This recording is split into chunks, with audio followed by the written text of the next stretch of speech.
was going to CSUN at the time, and a good majority of my friends had started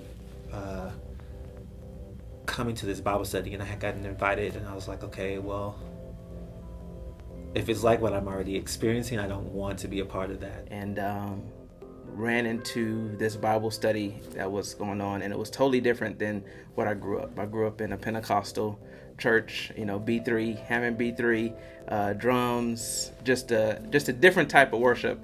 And I remember walking in for praise and worship, and it was somebody on the guitar, and I think it was Iman on the guitar, and somebody else was leading worship. And so it was a little bit of a culture shock to see black people having worship with a guitar. But I fell in love instantly. I loved them the moment I saw them. And instantly loved them. Like most people do when you meet them, you instantly connect with their heart.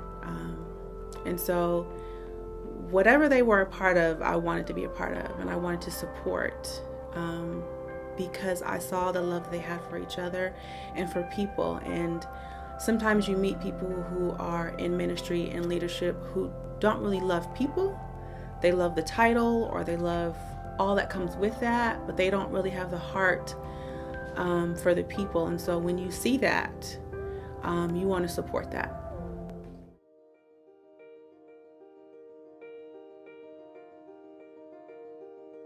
Things begin to happen. The Bible study begins to grow. The students are coming out of the woodwork.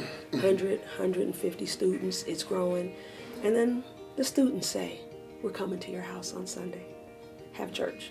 You've lost your mind. We had about 25 people show up. Our neighbors were real upset with us for Sunday morning, all the activity on the block. I preached. He led worship. We just started having church with a few of us. And then I think a few of us invited a couple people, and those people invited other people, and those people invited other people. And I think it just grew and developed from there. We had outgrown the house, and now it was like, what do? Well, we look for a building. Again, we're still talking about college students, people who are dependent on financial aid and part-time jobs to sustain themselves. And that's who supported the ministry. And so it was a huge leap of faith to go from a free space to one that requires rent, and so that in itself was a huge victory, a huge and part of our portfolio, if you will, of faith, and believing God to be our provider, to support the work that He had already ordained.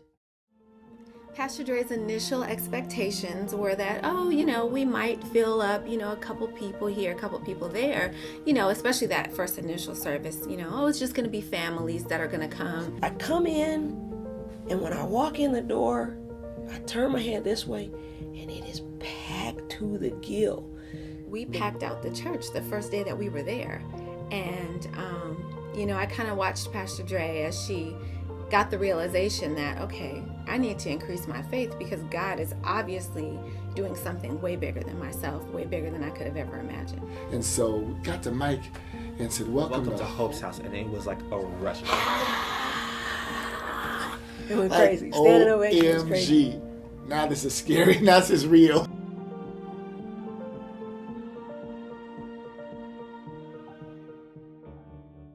But as things began to progress, when we were standing room only, and we had to go to 2 services in Van Nuys, and then 2 services were standing room only, and we knew we had to find a new. Those moments, you keep going. This is bigger than we think. Mm-hmm. This is more. This is more than we think. Because it was never really about getting people to come so we could have the fastest growing church in the valley. It was more about creating a really safe space for people to pursue God in a very authentic way. And that's what caused it to grow so fast, because people are hungry for that. And so off we go. We get keys, we go to church Sunday morning, and nobody knows this, right? So we preach, we rented a U-Haul truck. We don't tell anybody but a few people. And at the end of preaching, we get up and we tell them, ladies and gentlemen, those of you who can stay after church, we need you to roll your sleeves up because we're moving from here because we have a building on the other side of town, and today is moving day, and people once again go crazy. So we did have to do the renovations without us being here just for safety reasons. So initially, we went to CSUN. We didn't think it was going to actually take as long as it did. So, we'll pop over here for a couple of weeks and then, we'll come right back. Well, that wasn't the case. We started construction on that list that the city gave us, and we were moving through it. And then April of 2009, This thing called recession? Is that the recession yeah. took over. I was going to pitch to the owners, please let us out of this deal. We got this building in September of 2008, the day the government declares that the recession started. It's just impossible for us to do everything, and so I would like for you to let us out of this deal. And they said, what if we write you a check right now for $280,000? Excuse me. 7 days later, some friends called. They said, we want to come by and talk to you. And they said, and the Lord said to give you this. And it's a cashier's check for $250,000. So the next morning we go to the mailbox, and an entertainer friend who came here 3 times in life, but said the messages blessed her, tithed on a bonus check and sent a $30,000 check. And so $500,000 in 8 days in our hand. A whole year, 60,000. On our own. And then 8 days.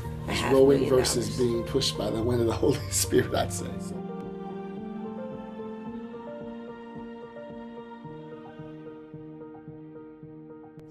So whether we become a mega church is not the issue. Whether we plant thousands of churches is not the issue. Whether we're the biggest, baddest, fastest growing church, not the issue. If we're a healthy church, if we're healthy, then we'll bring forth life. That means we have to know who's among us, who's laboring among us. We have to have a care and a heart for them moving forward in their gift and calling. And as opposed to just seeing them as a number, and as long as you're paying your tithes and offerings and not causing trouble in church, you're good. That's not the point. The point is that you're flourishing in what God's called you to flourishing. That means we don't always resource you, but we will push you and encourage you and provide an environment for you to feel like I can do more.